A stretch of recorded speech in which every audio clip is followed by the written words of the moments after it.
Let's mike news at 7। Bangladesh के आम चुनाव में ऐतिहासिक जीत के बाद भारत बांग्लादेश रिश्तों में नई शुरुआत के संकेत मिले हैं। प्रधानमंत्री नरेंद्र मोदी ने बीएनपी प्रमुख तारिक रहमान से फोन पर बातचीत कर उन्हें जीत की बधाई दी। प्रधानमंत्री ने कहा कि भारत बांग्लादेश के लोगों की उम्मीदों को पूरा करने के लिए नई सरकार के प्रयासों का समर्थन करेगा। पीएम मोदी ने यह भी दोहराया कि भारत और बांग्लादेश दो करीबी पड़ोसी हैं जिनके ऐतिहासिक और सांस्कृतिक रिश्ते बेहद मजबूत हैं और दोनों देशों की शांति, तरक्की और खुशहाली के लिए भारत पूरी तरह प्रतिबद्ध है। उधर बांग्लादेश में हुए आम चुनाव में बांग्लादेश नेशनलिस्ट पार्टी ने बड़ी जीत दर्ज की है। बीएनपी प्लस गठबंधन ने 299 में से 212 सीटें जीतकर स्पष्ट बहुमत हासिल कर लिया है। दिल्ली में कांग्रेस की महिला कार्यकर्ताओं ने लोकसभा अध्यक्ष ओम बिरला के आवास पर गुलाब का फूल देकर शांतिपूर्ण संदेश देने की कोशिश की, लेकिन दिल्ली पुलिस ने बैरिकेड्स लगाकर उन्हें रोक दिया। इसके बाद कुछ कार्यकर्ता बैरिकेड्स पर चढ़कर एक फूल संसद के नाम के नारे लगाती नजर आईं। ऑल इंडिया महिला कांग्रेस की महासचिव शिल्पी अरोड़ा ने जोर देकर कहा कि महिलाओं से डरने की जरूरत नहीं है। अंत में कार्यकर्ताओं ने सुरक्षा कर्मियों को ही फूल सौंप दिए।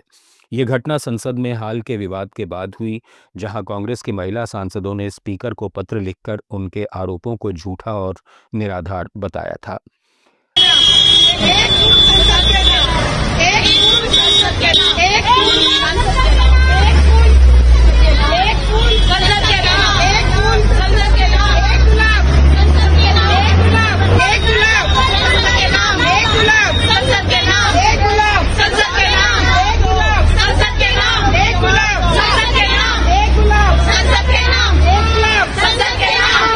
दिल्ली प्रदेश महिला कांग्रेस की अध्यक्ष पुष्पा सिंह ने कहा कि यह कदम स्पीकर के हालिया आरोपों के खिलाफ था, जिसमें उन्होंने महिला सांसदों पर दांतों से काटने और नाखूनों से नोचने जैसे इल्जाम लगाए थे, जबकि महिलाएं संसद चलाने का आग्रह कर रही हैं।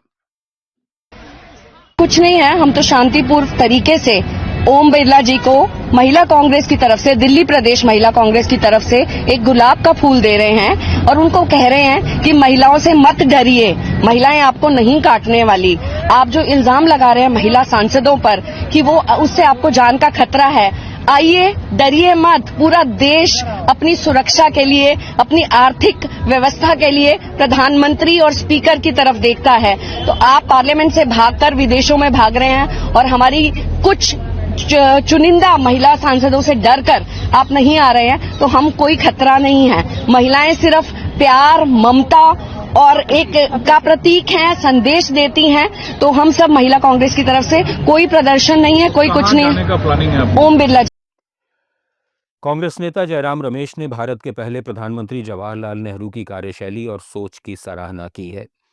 रमेश ने साल 1959 का एक ऐतिहासिक पत्र साझा करते हुए नेहरू को असाधारण संस्थान निर्माता बताया। ये पत्र तत्कालीन प्रधानमंत्री नेहरू ने सुप्रीम कोर्ट के जज विवियन बोस को लिखा था, जिसमें उन्होंने अपनी गलती स्वीकार करते हुए निजी तौर पर माफी मांगी थी। रमेश ने कहा कि आज के दौर में सरकार और न्यायपालिका के रिश्तों पर बहस के बीच ये पत्र बेहद अहम है। पत्र में नेहरू ने प्रेस कॉन्फ्रेंस में कही गई बातों को गलत बताते हुए कहा था कि उनसे चूक हुई और उन्हें ऐसा नहीं कहना चाहिए था। जयराम रमेश के मुताबिक ये पत्र दिखाता है कि नेहरू लोकतांत्रिक संस्थाओं और न्यायपालिका का कितना सम्मान करते थे।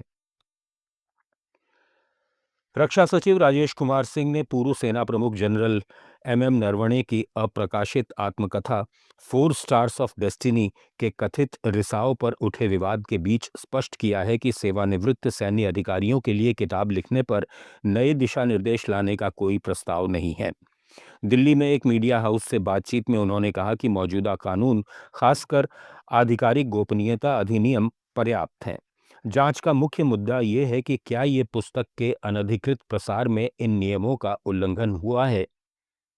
दिल्ली पुलिस की स्पेशल सेल इस मामले की जांच कर रही है, जिसमें प्रकाशक पेंगुइन इंडिया के प्रतिनिधियों से पूछताछ की गई है। ये विवाद तब गहराया जब राहुल गांधी ने लोकसभा में पुस्तक के हवाले से 2020 के भारत चीन गतिरोध का जिक्र करने की कोशिश की, जिससे राजनीतिक बहस छिड़ गई।